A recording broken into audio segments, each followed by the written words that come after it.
The Orange Opal by H. Thompson Rich.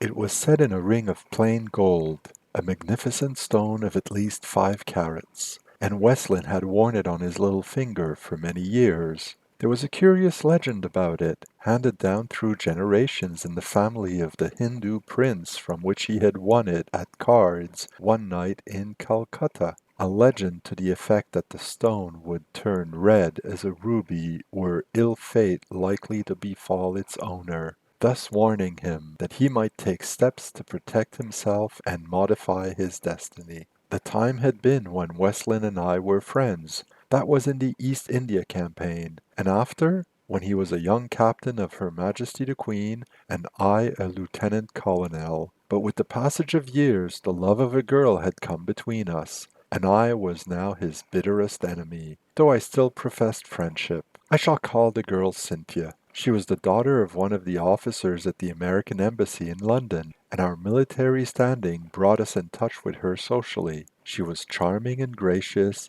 and we both fell in love with her, but Westlin, being younger, won her, and he placed on her finger as a sign of truth the orange opal. They were to be married in the fall. That was in 1914. Then came the war, and Westlin was commissioned a colonel for service. I too was summoned, but being older and a trifle out of shape, was shelved. Oh, but I fumed. To no avail, however. They were doubly strict. Kitchener had come to the front, and he was all for fitness, so I stayed behind, and Westlin went. Before going he came to Cynthia and asked her for the ring. It would be well to have it with him, he said, to ward off danger in the trenches. He would give her another instead, but she was haughty and proud. She laughed. She asked him if he believed the silly legend connected with it. He had given it to her, she argued, and now she was going to keep it. If he insisted upon having it back, however, he would have her promise too. So he said no more and went without it, and she continued to wear on her engagement finger that glittering orange stone. When I heard he had yielded to her whim, I gloated, knowing the ways of the Hindu even better than he, and the curious trait their legends have of coming true. I was filled with satisfaction. Not only should I be even with him for his high-handed and insolent courtship of Cynthia, but I should have her as well, for now he would be without the means of warning, were danger imminent. And moreover, with him out of the way, I knew I could win his fiancée, for she had confessed to liking me less only than him. Truly, I had nothing to be despondent about. So, as the months passed, I managed to see a great deal of her, under the guise of proxy, always professing to maintain my old regard for Westlin. I saw to it that she did not think over much of him. At first I did no more than visit her at her home, but gradually I prevailed upon her to let me take her out, and we went together the rounds of the rather limited social life in London that winter.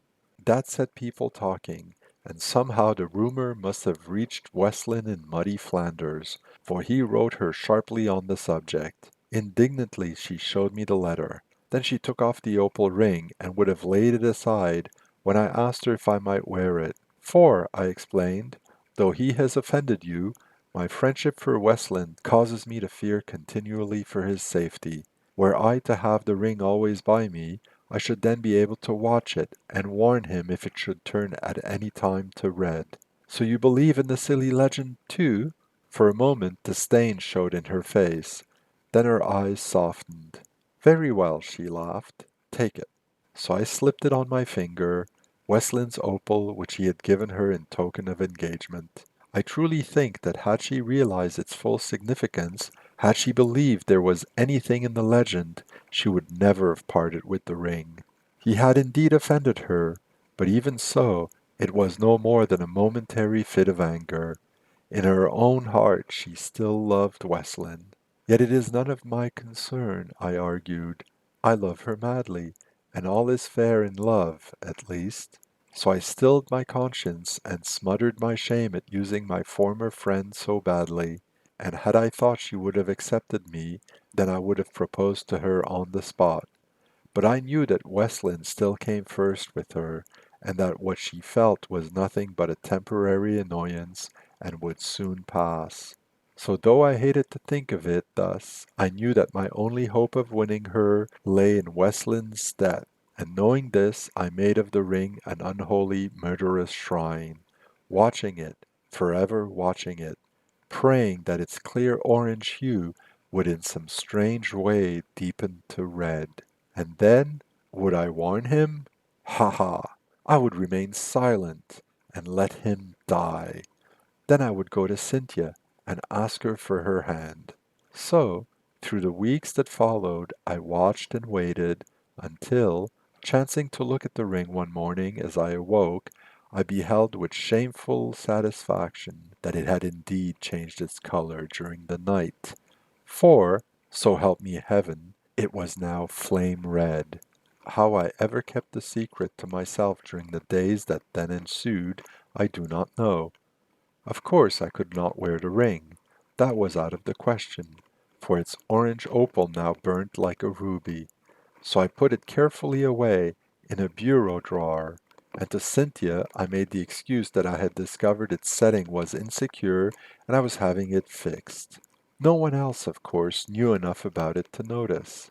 Breathlessly I awaited news from Westland. Each day I scanned the latest casualty reports for word of his death. As an officer having free access to all data of the Information Bureau, but the days passed and no news came. In fact, one morning, Cynthia showed me a letter she had just received from him. He was well and apparently on the most intimate terms with her again. Then, when I would have cursed the ring as worthless, that night suddenly 3 Zeppelins slid out of the sky and raided London. In the midst of the commotion, the telephone in my quarters rang. Wonderingly, I picked up the receiver. Who could wish to talk with me at a time like this? It was from Cynthia's father. Their home had been struck by a bomb. Cynthia had been killed.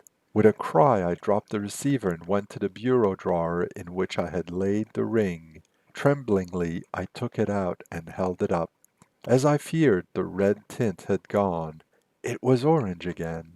Then standing there, I understood. Westland, in pledging his troth, had given the ring to her. It was his no longer, but hers. Its red had been a warning to her, not to him. With a shudder, I put the ring back and slowly closed the drawer. Had I known, had I only known. That was The Orange Opal by H. Thompson Rich, published in the May 1925 issue of Weird Tales.